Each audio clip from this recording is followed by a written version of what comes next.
the reason why we achieved this feat of being named the best tourism event in the country for 3 consecutive years was because we were able to bring together the private sector together with the government, so much so that we were able to come up with a better celebration every year.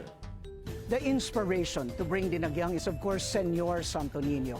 But what inspires us further was the collective unity of the entire Ilonggo community, from the church to the local government unit to all our partners, from the artists down to our educators, the schools. Everyone was unanimous in saying Dinagyang as a devotion, Dinagyang as a tradition has to continue.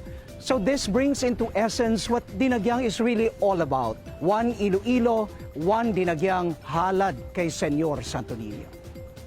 Kilala gid ang aton Dinagyang Festival sa Bugos nga Pungsod kay nakita nila nga diri sa aton ya nagaubra upod ang private sector sa aton sa gobyerno, no?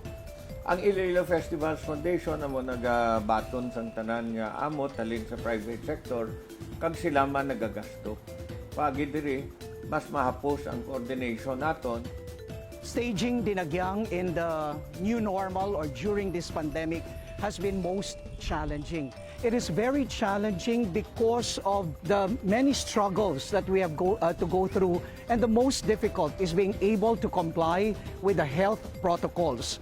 All throughout our journey for Dinagyang Digital 2021, we have to work with our health officers. Our city COVID task force was with us from day one. The process that we have to go through, the taping, the recording, the rehearsals were all difficult, but we are most thankful with the support of the city government that at the end of the 3-week period, when they had to undergo another second RT-PCR test. So the challenge is really enormous to Mount Dinagyang, but it is a testimony to the talent, to the resiliency, to the unity of the Ilonggos. Within the 2 hours, we expect to see the best of Ilonggo talent. We also expect to see the courage of the Ilonggo people to rise above this pandemic through culture and the arts. We expect performances from dance, music, and theater sectors who really fought against the pandemic using their God-given talents. You see our Dinagyang warriors who for the first time have come together as one Dinagyang, transcending competition, all in the honor of our Santo Niño.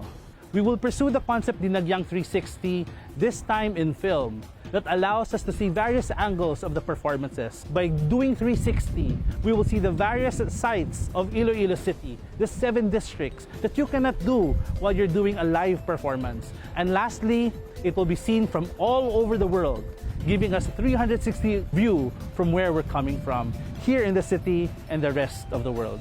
Well, Dinagyang has been with us for several years already, I think 54, 55 years. And ini paagi sa aton nga pagbinuligay upod sa private sector, mapasigi pa naton, ginplanuhan gid ini sang nagligad pa nga tuig. We promise them an entirely different experience. They will not only see our Dinagyang warriors performing, what we are giving them is the experience of what Iloilo still can offer. The celebration that they will see on Sunday is a showcase of the unity, the resiliency, and the oneness of Iloilo.